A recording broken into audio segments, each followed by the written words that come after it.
아휴, 인물은 인물이다. 예, 트럼프 말입니다. 좋은 의미 아닙니다. 예, 예. 어쨌거나 나쁜 의미, 좋은 의미는 합쳐서 예, 인물은 인물이다. 왜냐? 그가 말하는 모든 것이 예, 모든 나라, 모든 뉴스와 상관없이 예, 탑입니다. 이 말을 하면 그게 탑이고, 저 행동을 하면 저게 탑이고, 예, 대단합니다. 예, 뭐 관세 폭탄, 뭐 등등등해서 시끌시끌했는데 어저께는 또 뭐라고 그랬습니까? 예, 가자 지구를 내가 접수하겠다. 뭐 기상천외하다 진짜. 예, 그런 얘기까지 했었죠. 예. 오늘은 이제 경제 얘기니까 경제 관련된 얘기도 한번 해 보도록 하겠습니다.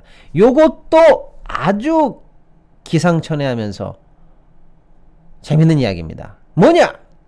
이미 행정명령에 사인을 했습니다. 무슨 행정명령이냐? 미국이 국부펀드를 만들겠다라는 겁니다.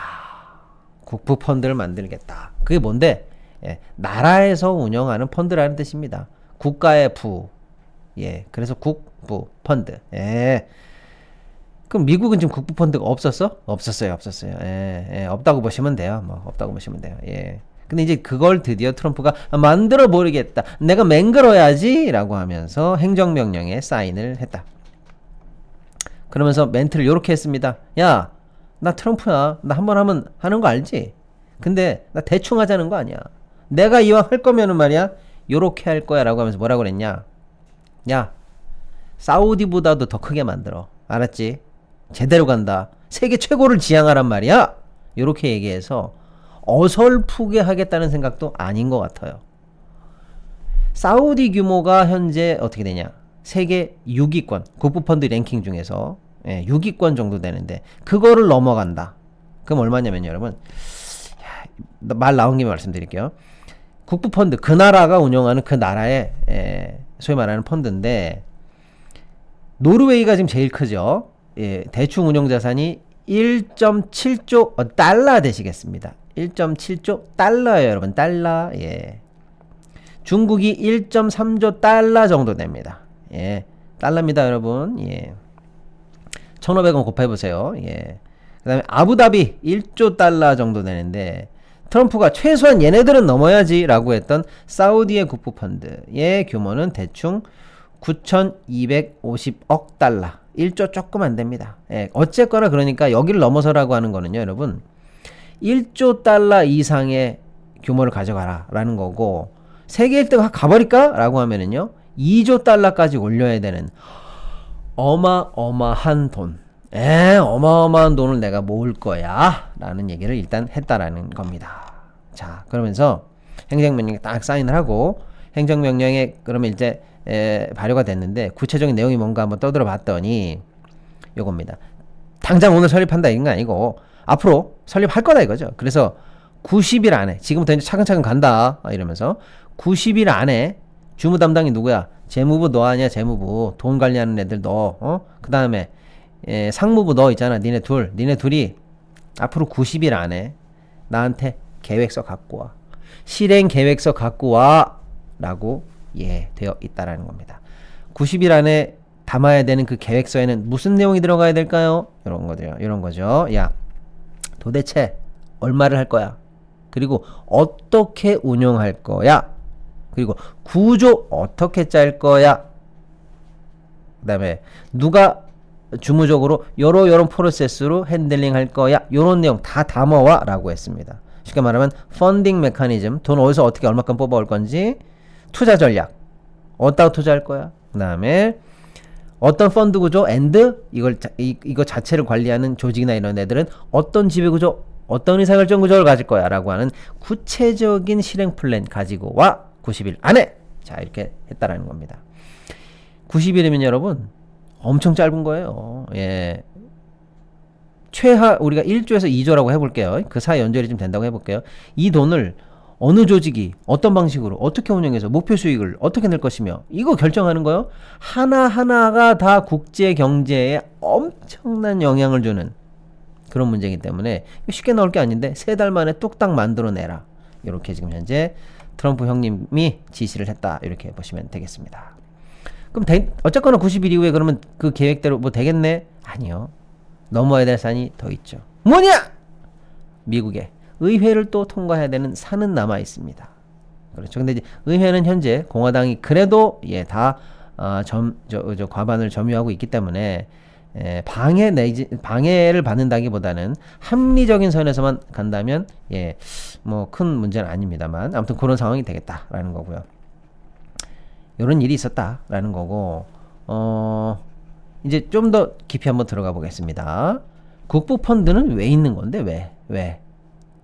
여러분이 뭐 미래에셋 무슨 펀드, 뭐 한국투자신탁운용의 무슨 펀드, 또 삼성의 무슨 펀드 이런 펀드 들고 계실 수도 있죠. 또 어디가 운영하는 뭐 ETF 이거 다 펀드입니다, 여러분. 이런 거 다 뭐예요, 여러분? 민간에서 하고 있는 펀드입니다. 그럼 돈 누가 내는 거야? 여러분들이 투자자들이 돈을 내서 그 모아서 운용은 누가 하는 건데 그게 펀드 회사가 운용을 하고 수익을 내면 어떻게 수익 낼 건지 그 운영 보고서 같은 데 다 있고 계획서에 다 있고 그대로 수익 나서 투자자들한테 정해진 대로 배분하고 손해 보면 손해 보는 거고 뭐 이런 식으로 구성되는 건데 그러면 국부 펀드는 왜 있는 건데 왜? 돈 때로 벌으려고? 나라가? 여러 가지 일단 이유가 있습니다만 국부 펀드가 존재하는 이유는 일단 두 가지입니다. 돈을 때로 벌으려고 정부가 아주 돈독이 올라가지고 하는 건 아니고요. 일단은 외환 관리입니다. 외환 관리.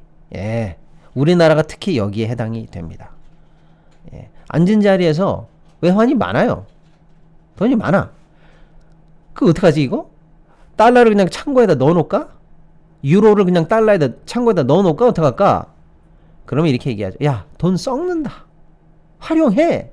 할 거 아니에요. 그렇습니다. 그래서 그 나라 정부, 중앙기관 등등등이 가지고 있는 외환을 이용해서 재투자하거나 관리하면서 소득을 얻고자 하는 게 바로 국부펀드 1차적인 목적입니다.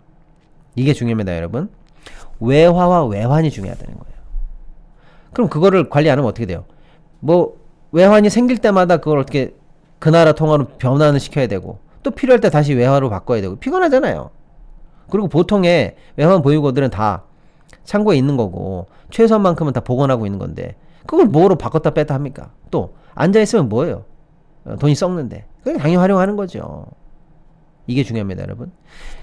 우리나라 같은 경우에도 국부펀드에 주로 달러를 가지고 있는 우리 외환 보이고 있죠. 그거 가지고 이제 투자하긴 하는 거고 마찬가지인데 이게 중요합니다, 여러분.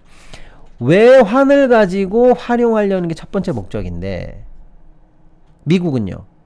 지네 나라 통화가 세계 기축 통화 아닙니까? 근데 뭔 외환 관리가 필요해요? 필요 없어요. 돈이 미국 밖에 있나? 아니요. 뭐 지금 물밀듯이 들어오고 늘 넣었다 뺐다 하는 거고 엄밀히 말하면 미국은요. 기축 통화의 지위를 유지하기 위해서는 돈을 찍어내서 세계적으로 뿌려줘야 돼요. 전 세계에 돈이 깔리는 세계 공용 화폐 아닙니까? 솔직히. 그렇게 하려면 어떻게 보면 적자국이 되는 게 숙명이에요. 돈을 만들어서 뿌려주는 게 정상인데 다른 나라처럼 그 나라 돈이 아닌 미국 달러나 이런 걸 갖고 와서 그걸로 다시 세계 시장에 그 외환을 계속 가지고 홀딩해야 되는 나라랑 입장이 달라요. 그래서 그동안 국부펀드가 없었던 겁니다. 자, 그러니까 첫 번째 목표 외환 관리를 위해서 국부펀드가 필요하다는 다른 나라 사례와는 미국은 달라진다. 그 부분이 아주 중요한 부분이 하나 되겠고요. 또 다른 나라는 그럼 또 왜 국부펀드가 많냐? 주로 자원 같은 천연자원 같은 거죠. 석유, 가스 같은 거. 이렇게 해서 덩치가 엄청 큰 자금들을 관리하기 위해서 국부펀드가 있게 됩니다.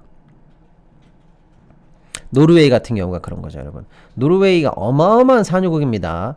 걔네들 그것 때문에 잘 사는 거예요. 그거 없으면요 아무것도 아니에요, 걔네들. 미안합니다. 연어가 있었군요. 노르웨이 연어가 있었어요. 아무튼요. 근데 여러분 노르웨이에서 가스가 엄청 났다고 쳐요. 석유가 막 콸콸 쏟아져. 복지 천국이야. 너무 좋아. 근데 그거를 전 세계에 석유 가스를 팔어. 판 그 돈을 그해에 정부의 수입 예산, 세입으로 잡고 그러면 어떻게 될까요, 여러분? 세입으로 잡으면 반드시 세출로 써야 돼요, 예산이라는 것은. 그럼 국민들한테 뿌려줬다고 해볼게요. 그러면 이 집도 갑자기 자 석유 판매 수당 집집마다 뿌려줍니다. 예, 김씨네, 예, 1인당 곱하기 1억이니까 4억 받아가세요. 뭐 홍씨네 3억 받아가세요. 아이고 혼자 사시는 뭐 우리 20대 미스 김 뭐 1억 받아가시고요. 아이고 여기도 혼자 사시네. 예? 군대 갔다 온 뭐 저 박군 1억 받아가세요. 이렇게 해서 전 국민한테 그걸 매해 석유 수입을 정부의 수입으로 잡아서 뿌려주기 시작했다. 그럼 노르웨이 어떻게 될까요? 천문학적인 인플레 어떻게 합니까? 예. 집 하나에 10억 하다가 이제 좀 있으면은요. 예, 1000억 합니다. 1000억 해. 예, 천지입니다. 예. 통화 관리, 화폐 관리가 안 될 정도로 예, 광물이나 이렇게 큰 재산이 들어오면은 이게 어려워요. 그래서 그거를 국부 펀드라는 큰 항아리에 담아 놓고 국내에는 천천히 돌리고 예. 그거는 다시 전 세계에 투자하면서 예, 국내와 경계를 가지고 운용을 해 나가면서 그야말로 나라 재산을 키우고 있다가 적절하게 쓰는 겁니다. 이게 아주 중요한 역할을 국부 펀드들이 대부분 합니다. 그래서 중동에 국부 펀드가 많은 거고 노르웨이 같은 데가 국부 펀드를 하는 거예요. 미국이요. 미국이 어마어마하게 광물이나 뭘 수출해서 그 자금을 가지고 국내에 투입하면 물가나 이런 게 자극이 되거나 뭐 운영이 안 될 정도로 힘들 정도로 돈이 쏟아지고 있는 데가 있냐? 없어요. 없어. 아, 미국도 자원 납니다. 나는데 지네들 비축하기 바쁘고 지네 시장에 쓰기 바쁘고 수출해가지고 그걸로 이제 적자 메우고 매해 살림살이 하기 바빠요. 그거를 모아놔야 될 정도가 아니란 말이에요. 예. 그러니까 이것도 기존의 국부 펀드랑은 메커니즘이 다를 수밖에 없다. 그래서 궁금한 겁니다. 니네가 왜 외화를 비축해야 될 필요도 없는 돈이고 니네 돈인데 그건 니네 돈 아니야. 그리고 쟁여놓을 재원이 없는데 뭉탱이 돈이 들어오질 않는데 니네가 왜? 라고 하는 게 퀘스천 마크가 되겠습니다. 그러니까 보통은 상상하기 어려운 얘기인데 지금 트럼프는 뭐예요? 우리가 이 매드맨 전략, 미친놈 전략입니다. 욕이 아닙니다, 여러분. 진짜 이런 게 있는 거예요. 그래, 나 또라이다. 어쩔래? 라고 하면 상대가 저 또라이랑 어떻게 상대해야 될까라고 걱정하는 게 전략이라는 거예요. 매드맨 전략입니다. 매드맨 팔러시. 근데 그러니까 미친놈 전략이죠. 또라이 전략을 쓰는 사람이고 실제로 보니까 또라이가 맞는 것 같기도 하고. 그러니까 예, 한번 생각해 보는 거예요. 여러분 잠깐만요. 휴대폰, 인터넷, 정수기 가만히 두면 최대 128만원 손해입니다. 휴대폰 전환지원금 최대 50만원, 인터넷 TV 최대 48만원, 가전 렌탈 최대 30만원까지 현금을 설치 당일에 약정 끝날 때마다 꼬박꼬박 받을 수 있습니다. 법에서 정해준 지원금이니까 당연히 받아야죠. 전국 가입자 수 1위 아정당, 가장 많은 가입 수당으로 현금을 최대로 줄 수 있습니다. 만약 다른 곳보다 혜택이 적다면 차액의 120%를 보상해주는 제도까지 있습니다. 24시간 365일 밤낮 없이 전화, 카톡, 무료 상담, 초고속 설치까지도 가능합니다. 아이폰, 갤럭시도 최대 지원금에 주문 당일 발송됩니다. 이사, 청소도 유명한 홈 서비스 전문기업 아정당. 휴대폰, 인터넷, 가전, 렌탈, 이사, 청소까지 정당하게 받자. 아정당. 한번 생각해 보는 거예요. 쟤는 뭔 짓이라도 할 수 있다. 그러면 그 돈을 어떻게든 마련한다고 하는데 그럼 어디서 마련할까? 라고 해서 사실 시장이 일부러 상상의 회로를 돌려보는 겁니다. 그래서 현재 나오고 있는 상상의 시나리오, 예를 들면 이런 거예요. 이번에 전 세계를 상대로 나 관세 전쟁 한다. 알지? 관세 폭탄이다잉. 이러고 있잖아요. 어저께까지 안 하던 일이죠. 어저께까지 안 하던 일이에요. 그래서 시장에서 혹시나 상상해보는 게 이겁니다. 관세를 어마무시하게 폭탄을 던지고 그로 인해서 생기는 추가 수입을 미국 정부의 세입으로 잡지 말고 그 돈을 빼가지고 하면 어떨까? 뭐 요렇게 하는 걸 생각해 두고 있나? 여러분 이거 의미 있는 시나리오가 아니고 상상입니다. 도대체 돈을 어디서 마련하려고 하지? 라는 궁금증이 하도 크니까 이렇게 시나리오라도 돌려보는 겁니다. 관세를 뽑으려고 그러나 뭘로 뽑으려고 그러나 모르겠어요. 어마어마한 돈이 어디서 지금 나올 수 있을 것인지. 그래서 이게 초미의 관심이 된다는 거예요. 자, 어쨌거나 무슨 수를 써서든 트럼프가 돈을 마련했다고 쳐보자고요. 그러면 이제 문제는 뭐야? 어디다 쓸 건데? 이게 중요합니다. 이게 중요해요.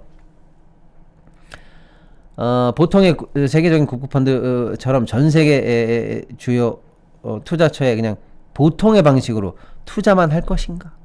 이게 궁금합니다. 왜냐? 일단 모아졌다고 전제해보자면 어마어마한 규모고요. 더군다나 이 사람들이 누굽니까? 그냥 민간이 아니에요. JP모건이 아닙니다. 시티뱅크가 아닙니다. 꼬리를 타고 들어가면 뭡니까? 얘네가 곧 미국이에요. 얘네가 곧 미국 정부입니다. 미국의 국가 의지예요. 어떻게 보면은요. 근데 얘네들이 어떤 식으로 이 돈을 운영할 건지가 매우 궁금한 상황인데, 요것도 그래서 지금 미지수니까 시나리오를 굴려 보는데 나오는 얘기가 이런 정도입니다. 예를 들어서 야, 틱톡 있지, 틱톡. 중국 니네들 그거 정보 다 빼나가려고 하는 거 아니야. 나 그거 금지시킨 거 알지? 잠깐 내가 지금 유예해주긴 했다. 근데 내가 분명히 얘기하잖아. 그거 팔으라니까. 미국 사람한테 팔어. 라든지 아니면 뭐 반반 지분으로 할까? 그래서 우리 통제 안으로 들어오면 내가 풀어줄게. 약간식으로 지금 이런 식으로 협상하고 있는 중인데, 반을 팔든 누구를 팔든 할 때 민간에서 내가 사겠습니다 라고 해서 어떤 부자가 산다면 모르겠으나 그런 사람이 잘 안 나오거나 아무튼 애매할 경우에는 이 국부 펀드를 만들어서 요런 기업들 있지, 미국의 적대적이거나 안보상 필요한 것들 사야 될 때 내가 정책적으로 미국이 금지한 거 이런 거 있잖아. 요런 것들을 걔네들이 사면 어때?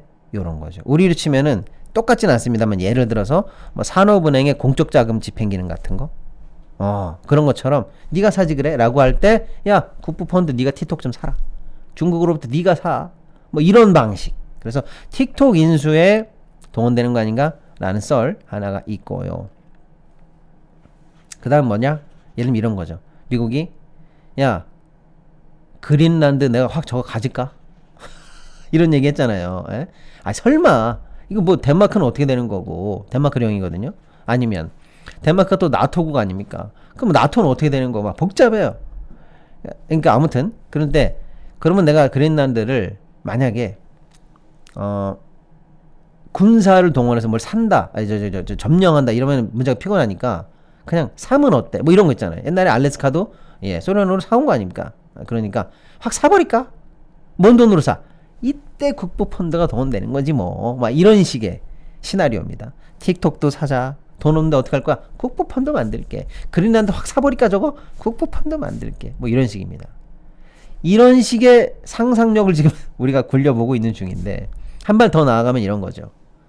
가만히 있어보자. 내가 취임하자마자 김정은이 얘기를 해가지고 북한이 빵 떴단 말이야. 내가 그때 뉴클리어 파워가 있다고 얘기해가지고 북한의 핵 어떤 전력에 대해서 내가 인정하는 듯한 발언도 했는데, 이 정도로 내가 김정은이 대우해줬으면 내 머릿속에 김정은과 북한이 들어있다는 얘기야 이 사람들아. 이렇게 얘기하면서 그럼 내가 모종의 김정은과의 어떤 식으로든 4년 내에 뭘 할 건데, 그럴 때 북한 어떻게 가자지구도 내가 확 접수한다고 얘기하는 거 봤지? 니네 깜짝 놀랬지? 나 이런 사람이야. 나 이 정도로 매드맨이야.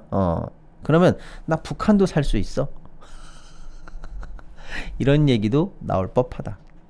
북한 전체를 사던지, 말도 안 되지만요. 아니면 북한의 예를 들어서 주요 관광지, 동해안 쪽의 관광지, 뭐 금강산 어떤 거 뭐 등등등해서 휴양지, 이거 국제적으로 또 리조트 부동산 이런 거 개발 좋아하는 트럼프가 북한하고 딱 김정은하고 딜을 맺으면서 여기서부터 여기까지 딱 내놔.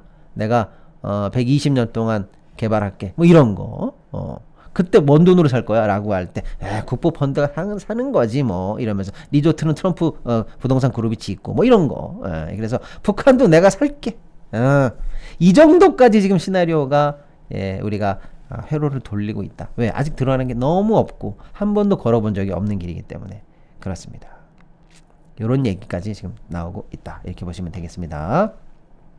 결국에는 아직은 아무런 답이 나오지 않는 상황, 노답인 상황이기 때문에 어떻게 할지 한번 지켜본다라는 거고, 조금 이 돈을 어떻게 마련할까, 어떻게 쓸까라는 것은 방금 말씀드린 건 약간 상상을 넘어서는, 하도 트럼프가 기상천외하니까 기상천외한 상황에서 상상해 본 거라고 하면은요, 그나마 조금 말이 되는 거는 노르웨이나 이런 애들처럼 그냥 금융시장으로 투자하는 겁니다. 근데 이것도 보통 문제가 아니에요. 여러분, 론스타 사건 관련해가지고 우리는 잘했다고 생각하지만 어쨌거나 양키에 한번 잘못 건드려가지고 어마어마한 배상 판결 받았죠. 또 이재용이 말 사줘가지고 삼성물산 홀라당 국정농단 해가지고 솔라당 먹으려고 그러다가 엘리엇 펀드에게 우리가 지금 곧 물어줄 판입니다. 천 몇백억 물어줄 판이에요. 점점 이자가 늘고 있어요. 뭐냐? 금융시장에 펀드라든지 이렇게 고지곳대로 들어오는 이런 어떤 그 자금들에 대해서 그냥 얘가 우리 거 샀나 보다 할 문제가 아니라는 거예요. 예를 들어서 미국 국부펀드가 우리나라에 와가지고 삼성전자 주식을 5% 사기 시작했다. SK하이닉스를 5% 사기 시작했다. 포스코를 사기 시작했다. 이런 거죠.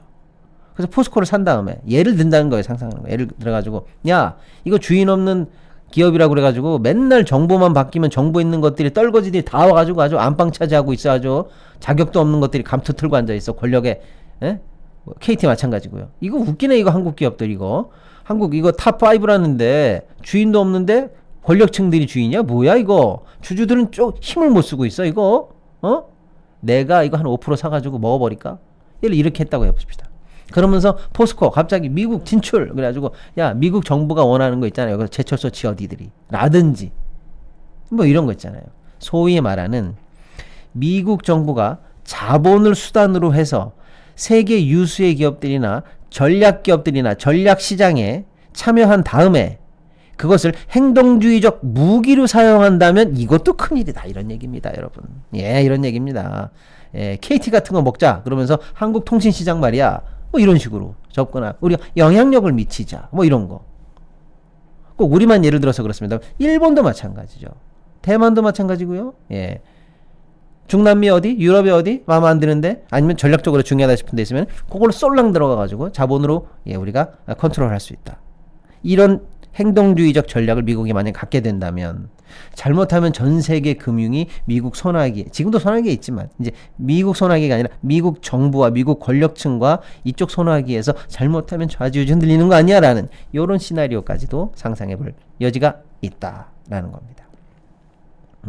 뭐 어떤 분들은 틱톡이나 사겠지 뭐 아니면 코인 하는 거 아니야? 코인 좋아하니까 뭐 요 정도 수준인데 그러면 뭐 사실 그나마 땡큐죠. 별거 아니지만 방금 제가 말씀드린 이 지정학적인 문제에 개입하는 돈으로 활용한다든지 행동주의적 양식을 가지고 미국이 세계 금융시장을 쥐락펴락하는데 왜냐면 지금 미국의 금융 헤게모니는 다 쉽게 말하면 월가 태생적인 월가 유태인들 얘네들이 다 잡고 있는 거죠. 그런데 만약에 권력이 이 주인이 되고 있는 정부가 또 정부의 입김이 가능한 미국의 국부펀드가 또 한 축의 권력을 가지고 세계 금융을 쥐락펴락할 수 있다면 이것도 새로운 문제죠. 그래서 아주 사실은 지금 초기 단계고 이제 겨우 계획 좀 마련해봐라는 거지만 속내를 들여다보면은 아주 재미있습니다. 이게 어떻게 될지 몰라요. 그래서 오늘 재미있게 아직은 재미있게 차원에서 요 얘기 살짝 해드려 봤습니다.